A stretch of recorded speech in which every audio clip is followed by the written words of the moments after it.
As protests raged in Washington, D.C. over the killing of George Floyd, the message was clear: Black Lives Matter. D.C. Mayor Muriel Bowser standing with those demonstrators right on that street she renamed Black Lives Matter Plaza days earlier. But some here believe when it comes to the controversial police tactic known as stop and frisk, Mayor Bowser and the D.C. Police Department have not lived up to that message. We're not asking for anyone to hate the police. We're not asking for, police to fear for their lives or anything like that. We're just asking that we shouldn't have to fear for our lives for simple acts. The most recent data released by D.C. Police, a stark reminder of the racial imbalances that still exist with stop and frisk here in the district. MPD reporting almost 63,000 total police stops from July 22nd to December 31st of last year. Black people making up 72% of those stops, but only 46% of the city's population, according to the most recent census numbers. But not all of those police stops resulted in a search or frisk. And when we drilled down on the more than 8,000 searches and frisks over that 5-month period, we discovered this stunning statistic. An average of 45 black people are searched or frisked by D.C. police every day here in the nation's capital, compared to just 2 white people.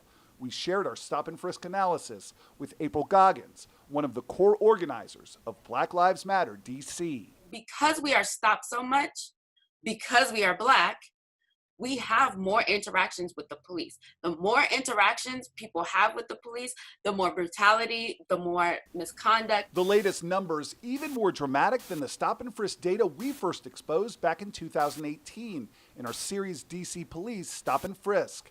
And Goggins told us Mayor Bowser simply hasn't done enough to make sure the city and her police department address the continued racial disparities. People need to know that Muriel Bowser is a hypocrite, that Black Lives Matter Plaza is completely an attempt by her to further hide and pretend Black people aren't being treated terribly by the police department.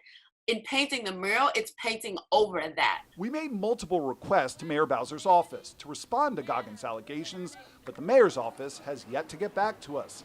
DC Police has also not answered this list of questions we sent the department. But Police Chief Peter Newsom was asked about the continued racial disparities with stop and frisk during budget testimony in front of DC Council just last week. So I think that the data is concerning, and I do think that it's incumbent upon us to get a sense as to what our data should look like. Chief Newsom said claiming there's a problem with stop and frisk in D.C. solely because the racial makeup of the city doesn't match the racial makeup of the people who are searched and frisked oversimplifies the issue. And he repeated an explanation MPD first gave us in 2018, that police stops are usually the result of lookouts. A lookout is a suspect description given to officers by a member of the public after a crime is committed. Back then, MPD told us since the majority of lookouts are for African American suspects, it makes sense the majority of people stopped by police would also be African American.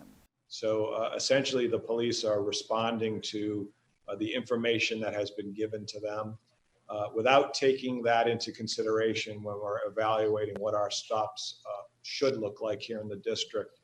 I think is not giving it enough of a thoughtful look.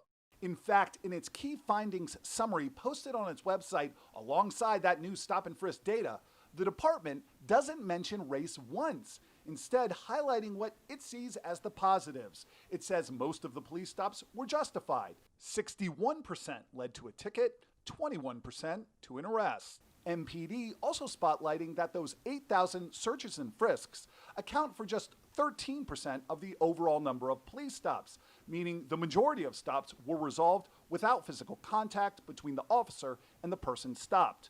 DC Police also touting how police stops can help get illegal firearms off the streets. So we went back to the data and were surprised to learn just 2% of those searches or frisks turned up a gun or other weapon, with police finding weapons on black suspects at about the same rate they do whites. This needs to be elevated to a national audience. People need to know that right here where thousands of people are protesting, that we have a policing problem. Chief Newsom told D.C. Council his department is now working with researchers to better understand the racial disparities in the stop and frisk data and whether changes need to be made.